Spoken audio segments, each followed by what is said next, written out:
All right, off we go. It's the Ryan Hartson Show on the BWC Network. I am Ryan Hartson. What a pleasure it is to be here today on this Saturday, breaking down everything in Week 9 of the National Football League, breaking it down here with you. And finally, I'm not in the room by myself. I like to make fun of myself on this program by saying, no one else is here. I am here talking to myself by myself. I am still talking to myself, but this time, and maybe this is more creepy, someone else is in the room, and I'm talking to myself. I'm on probation. The president of the BWC Network is right here in studio with me, Tim Kerseningus, and I might bring him on to talk about how things are going in a little bit, but probably not. My retirement. Yeah, we'll talk about his retirement, which was cut short by terrible editing and a series of technical I'm errors. just getting the news now. Hey, he's not on the show anymore. Yeah, by the way, Tim's not coming back. I think you announced it like at the beginning, and I think we had other episodes and stuff. So Just the official goodbye. the 1.5 people that care, that don't know, Tim Kersenink is not returning. The Jim Miller for President Sports program is not returning. By the way, Corey, the show is called Talkin' Sports, not Talking Sports. Talkin'. Because it's hip and cool and it's all street and shit. Because we each had 2 segments to enter because the camera messed up halfway through. So the first one, which is the one Corey edited, is Talking Sports.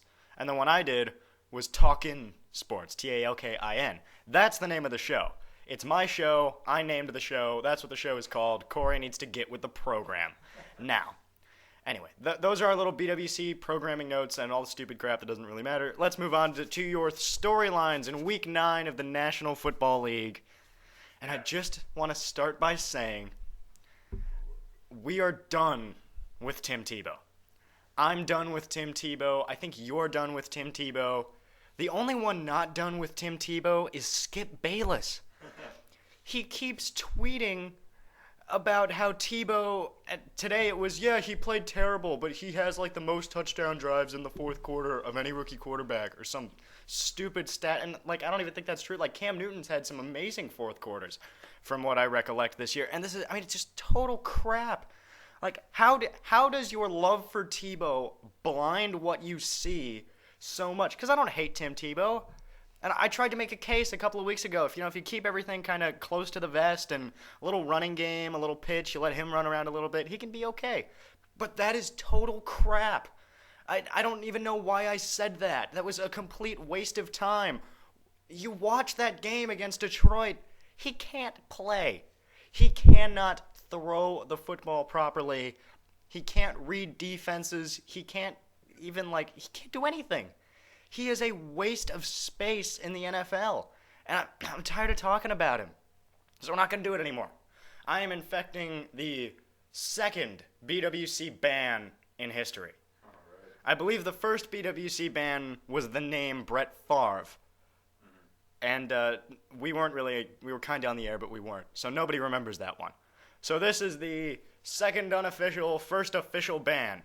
The name and the words Tim Tebow cannot be spoken on the air at any point.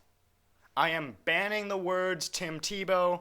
One more time. I am banning the words Tim Tebow from being said on the air. And just so I get this out of my system, Tim Tebow. And there we go. No one is saying those 2 words put together anymore. I know what you're going to do. Shh. Rest in peace. Thank you. Thank you very much. Tim is already giving me a hard time. And we've been on the air for like a minute. Anyway, now let's move on to the bigger topics, okay? Now, I threw a statement out there like 2 or 3 weeks ago, and it was just kind of offhanded, and I don't know if I meant it or not, but now I'm going back and I'm thinking about it, right? Packers and Chargers play each other this weekend, okay? And what I said was, I want to say I said it last week or 2 weeks ago, was that Aaron Rodgers and Phillip Rivers are the 2 best quarterbacks under the age of 30. Now, incidentally, Aaron Rodgers, not only is he the best quarterback under 30, he's also the best quarterback over the age of 30. He's just the best quarterback, the way he's playing. But you look at Phillip Rivers, he's really regressed. I mean, he's only completing about half his passes now. He had a really hard time. He had that stupid fumble in the Monday night game last week. He's been awful all year. And you think, is this what he really is? Is this what he's turning into? Or is he just having a bad year? I like to think he's just having a bad year because I've seen him play at the highest level. I think he's tremendous. So I think 7 or 8 bad games, and not all the games have been bad. I mean, he's just turning the ball over a little bit more. The last couple games have been awful, but he hasn't played like atrocious. He just hasn't looked like Phillip Rivers yet. So I think just slow down on that. But is he one of the best quarterbacks under the age of 30? Is he the best quarterback under the age of 30 behind Aaron Rodgers? That answer is probably no at this point, right? When you look at Ben Roethlisberger, Eli Manning is playing unbelievable so far this year. The schedule has been kind of easy, so they're probably going to come back a little bit because the Giants, I mean, they just have a brutal schedule down the stretch. They got the Patriots now. I know they got Green Bay later. They've got Philadelphia again. And Philadelphia looks like they're on the way back, by the way. So the Giants, Eli Manning, but either way, he's off to a tremendous start. And we'll see how that goes. But, Eli and Ben are probably both better than Phillip Rivers right now. And if by talking right now you mean better than a month ago, right?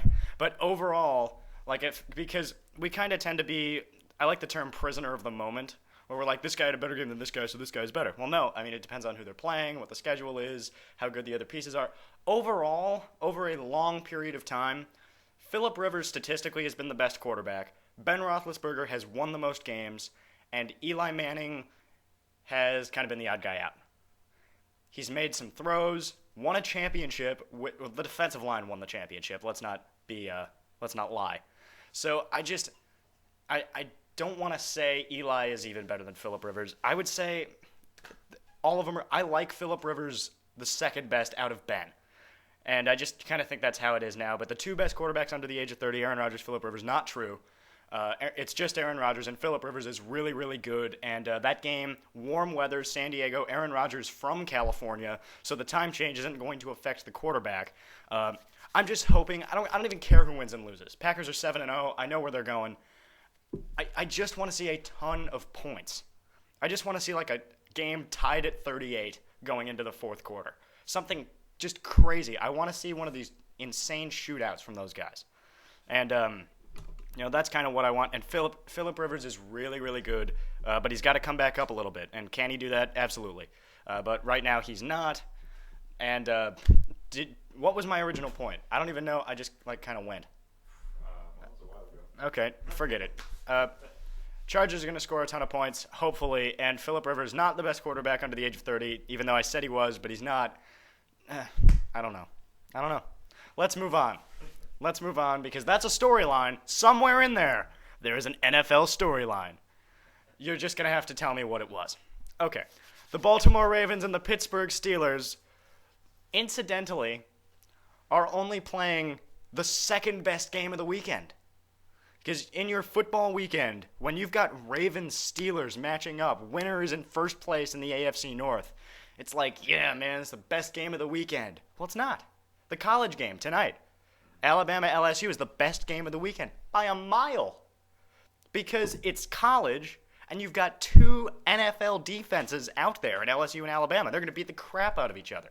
And college football, only like one person watched all those segments, so I don't even talk about college football anymore on the air. So forget that. But Ravens-Steelers, second best game of the weekend, best game on the NFL schedule. And the Ravens are really confusing. I mean, they're unbelievably confusing. Because half the time they look great, and half the time they look awful. I don't know which is the real team. I like to think that the good team is the real team. Joe Flacco, who I thought was taking the next step into being a franchise kind of marginal elite quarterback, he's not. He's kind of inconsistent, makes a ton of great throws, misses a few throws. He's what Mark Sanchez should be, pretty much. And I don't think I like him as much as I thought I did. I think he's better than Matt Ryan. I know the NFL media as a whole get a hard-on over Matt Ryan. I don't know what he did to deserve that. I think Joe Flacco's a better quarterback. He's got a bigger arm. He's a little more mobile. He's kind of a bigger guy. IQ, I think, is about the same. I think it's kind of a wash, honestly, between Matt Ryan and Joe Flacco. Oh, this guy's better. They both are kind of, all right. You're getting your money's worth for a first-round draft pick, but neither is a Hall of Famer, I'd say, is what you would say they're at. And the Steelers look to be a complete football team. Roethlisberger throwing the ball. You know they got the running game with Rashard Mendenhall, and that defense does enjoy hitting people. And they beat the crap out of Tom Brady last week, and in a really good game. And Ravens Steelers, it's just going to be another classic. If I could speak the English language, that would be helpful. And it's going to be an unbelievable game. And it's the game of the weekend. It's one of the biggest games of the year thus far. And remember, Baltimore blew out Pittsburgh in week 1. This one, I think, is going to be a little closer because the Steelers are furious. Absolutely furious. And there you go. So those are your NFL storylines for this week. Coming up next, we're going to start breaking down the games.